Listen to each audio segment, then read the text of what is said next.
we have Syamla Bandla. She is the Senior Director of Production Engineering at Meta. Prior to Meta, she's held leadership roles at Dell, Qualys, Risk Management Solutions, and Fidelity Investments, where she took the teams really through transformation and growth.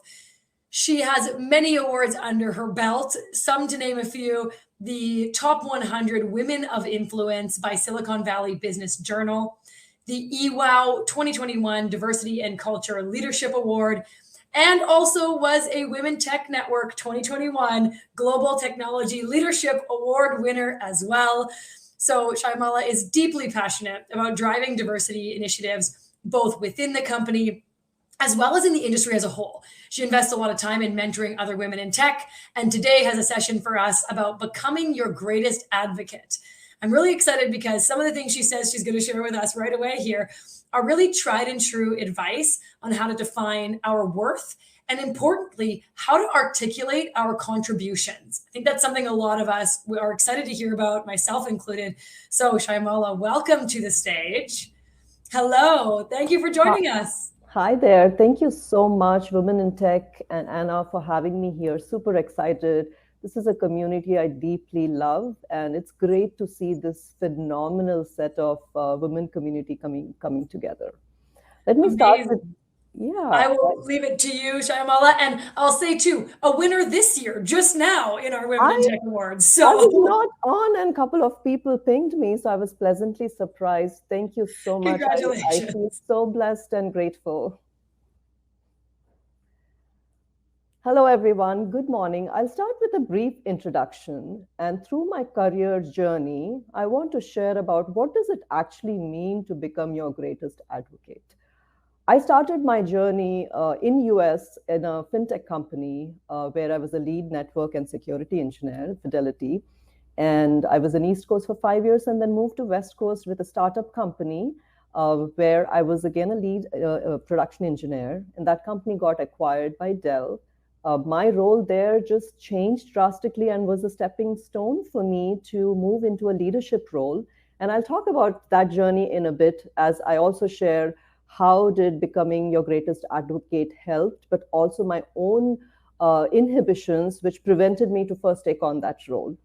And then from Dell, I moved on to another company in insurance industry where I was head of cloud engineering and operations, where I transformed the team, which did not exist, and built the team.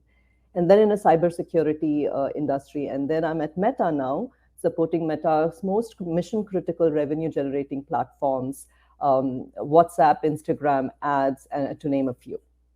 I'm super excited to talk about this topic, which is I'm deeply passionate about. And if I told you all many years ago, this would be a topic which was most afraid of.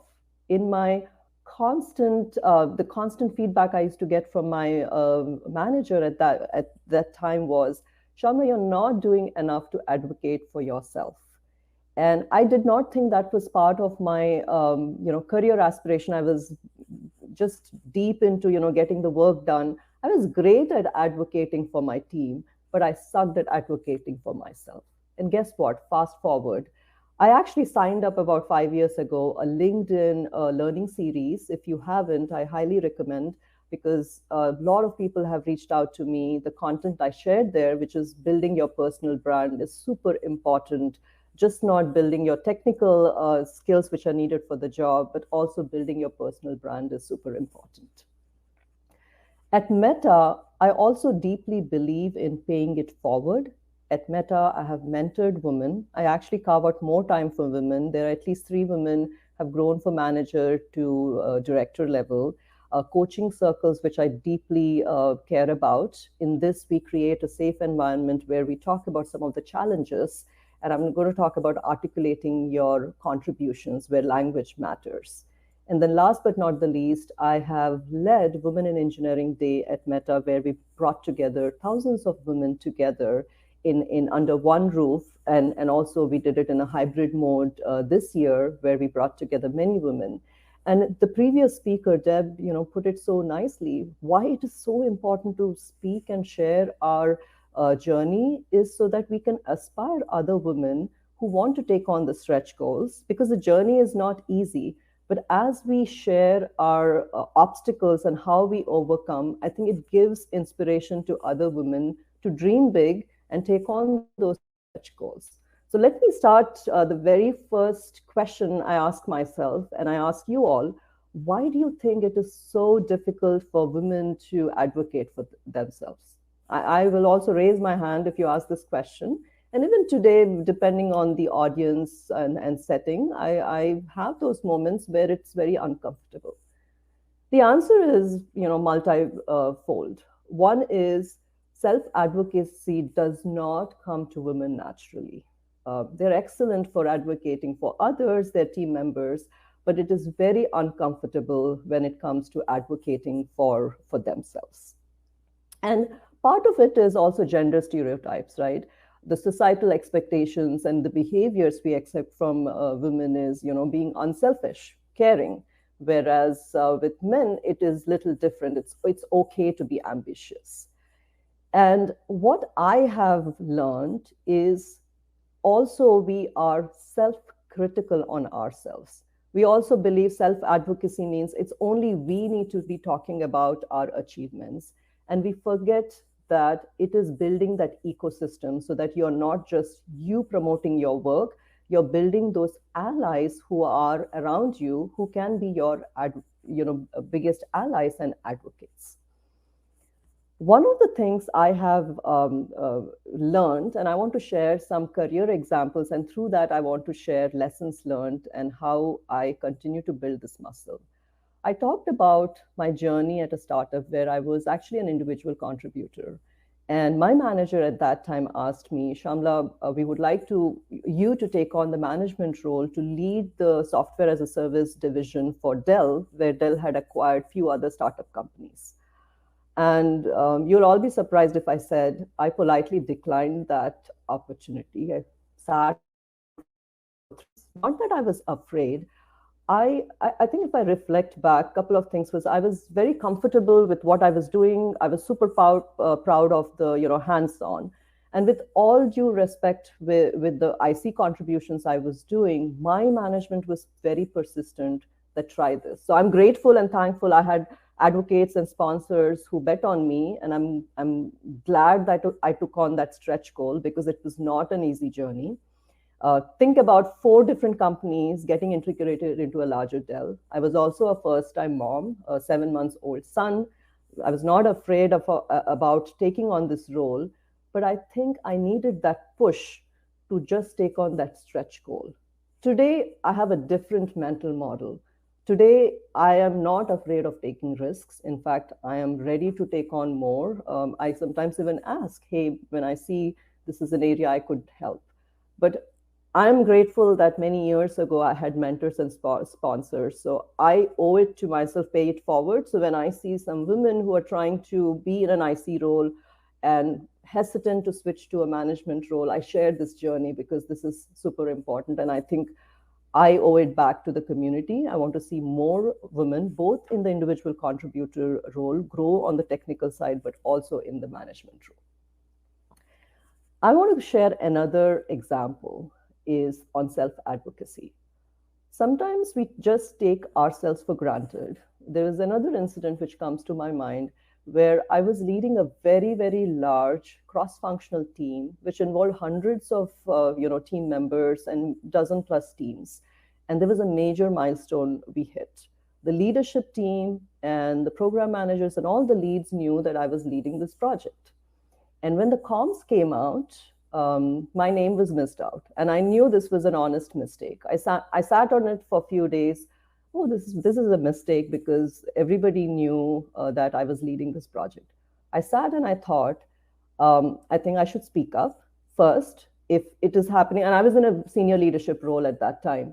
If this is happening at my level, how do I play as a role model for others where it could happen to a junior engineer? So I very politely pinged the individual who did the comms. Hey, I know this comms went out and I know I've been an integral part of this project. And as I mentioned, it was an honest mistake, I knew. And this individual not only apologized, he actually sent an email to my leadership team and all the other folks, like first recognizing and actually apologizing.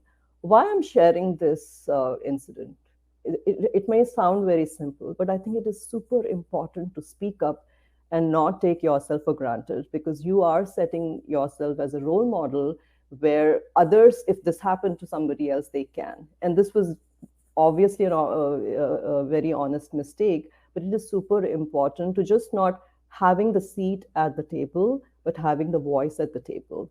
I also emphasize in projects, like when I am in now I'm in a senior leadership role, so I get visibility to big bet projects.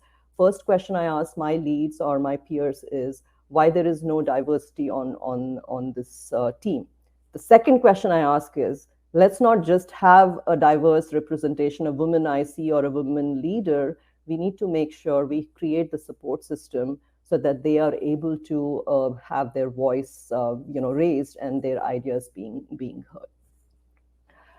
I want to share a few tips and lessons learned on how to advocate for yourself at workplace. First, you want to be extremely specific on what you want. If you do not have clarity for yourself, you will struggle articulating that to others. So take some time, spend some time if you're pitching an idea to a group of people, or even talking about your own career growth to your management, like really take some time to determine what exactly you want to ask for. And second is use data to support what you're requesting, whether it's a career growth, whether it's a project why you are the best fit, or it's a technical idea, or it's a process change you want to have.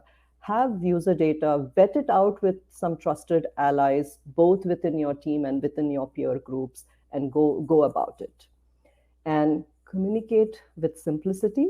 Sometimes the biggest mistake we do is we put too much details and we forget the audience. Fine tune your comms, fine tune your communication based on the audience. Simplify it even more if the folks do not have the most details about that project. And then talk with confidence and gratitude. I think that is super important. I also want to share the language matters. Have you ever wondered what is one word women tend to use which undermines their contribution? I actually learned it in a workshop many years ago, and I was shocked that I was actually using that word quite often, which did undermine. And the word is actually just. And guess what? The next few days, whenever I was typing an email or a message, I would say, hey, I just wanted to mention this. Hey, I just wanted to. And I started reflecting, this does downplay. Uh, Take out that word. I mean, it does downplay. Most importantly, what I want to share is when you have to own your story, you have to own your personal brand, and language does matter. So, speaking up, make sure that you know your worth the best. And the second is, what we often don't do is clarifying the impact. We are so focused on sharing the end results and outcomes, we forget to share about the journey and the impact. What was it before your idea got implemented? I think that is super important to share about the journey and also the obstacles. Sometimes we beat ourselves up if there was a 1 week delay. And I think when I dig down deeper, the delays were valid and there was some complicated obstacles in the process which needs to be articulated. The other one is stop downplay. One of the words is actually just remove it if you're using. That definitely doesn't help articulate your impact in very strong words. And I also suggest use some, active words in if you're doing written communication. Some of the active words which comes to my mind are like, how you negotiated or you generated, how you exceeded certain goals, how you advanced a project, or how you advance some of the metrics which might be key for a project. And the last but not the least, we do not do enough is create quick feedback loops. This used to be a mistake a decade ago. I would have this great idea and I will walk in a room, of course, the only woman in the room, and then I would feel beaten up like, the idea was not agreed upon. And I think one of the things is have your trusted, advisory board, I call at work, where you can run through this with your key partners who could be the end users of something you're trying to implement. Get that early feedback. So when you do go into these large meetings where you're trying to move a big project in a certain direction, you have that buy-in, and you have allies who can speak for your ideas, and the burden is just not on you. And I want to touch upon negotiating for what you want. This is something I have struggled in my early career. I would say even time to time I struggle now based on the audience, but I think it's a muscle you have to build over time, which is how do you approach about it? And there are many ways of negotiating. You could have a win-lose, which is not something I would recommend. What has really stuck to me is creating this win-win approaches, where you're also putting yourself in the other person's shoe. You also win trust with your partners, and sometimes you have to meet in the middle and go with that homework. And the other is what kind of preparation you need to do when you have to negotiate. Do your homework, have your facts, and as I mentioned, based on the audience, simplify your comms, written or even verbal, what you're trying to share. And prioritize what is most important to you and what you're willing to give up. Also be prepared that you may be walking out with a no, and then what is the plan B? Have that in place as well. And find common connections, and as you are negotiating things that with your counterparts, that is super important, as well as building the relationship. I want to leave one a food for thought. Is it is not easy for women to be, as I started this topic, to be self advocates for your own career growth or even things you're driving. We self doubt ourselves so much. We are super critical. We want things to be perfect. And I think this is a muscle we have to build. Things don't have to be perfect. Think about an interview when you're looking at a candidate. I would see a resume of a women leader that would be like 90% match versus a male resume, which would be 50% match and still come in for the role.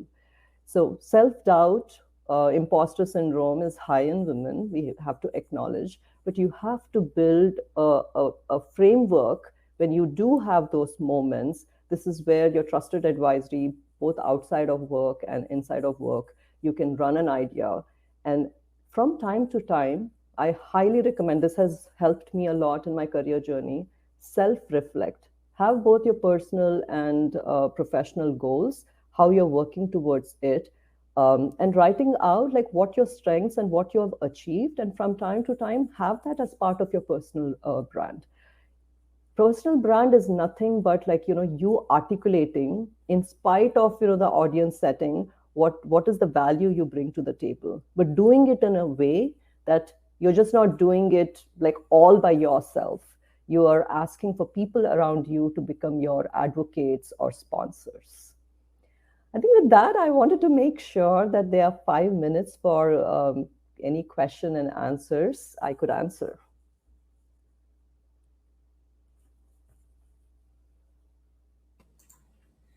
Hello. Okay. Yes, absolutely. We had actually quite a few questions for you, Syamla, but we have 1 minute left. So we're going to do a quick question or two together here. So one super quick one, and then I'll give you a longer one. What was the name of the LinkedIn careers course that you recommended at the beginning? It is Building Your Personal Brand. Perfect. And longer question, can you give an example of when it was really hard to speak up, but you still did it regardless of the circumstances? I can think of a very recent one where I think we were waiting for some updates on some decisions. And in my one-on-one conversations with my teams, there was a lot of frustration building up. We are not going in this direction. And when we had my leadership come into the meeting, everybody was silent. And I actually spoke up on behalf of my team. And after that meeting, my team actually thanked me. That is like, we are so grateful. Like while we were hesitant, you spoke up on behalf, being vulnerable. So the moments for me, if I look back, are the moments when I was vulnerable. And those were the strongest moments where I've come as a strong leader, in like being vulnerable, not hesitant to like, taking on the risk, but at the same time, not afraid of being like, this was a weak spot we have and we have to address. Yeah, and I'm sure that just grew so much trust within your team. So you're the one who put yourself out there, but then really it creates so much more trust and growth opportunity, right? Absolutely. And I have one quick one to also mention is sometimes in one setting, the things may not happen. You spoke up and things didn't happen. I had to build a muscle of taking the feedback with gratitude and take feedback as a blessing. And I used to make sure that I came back with actions, first thanking for the people for the feedback. Few I agreed, few I did not. So even the disagreement, do it gracefully.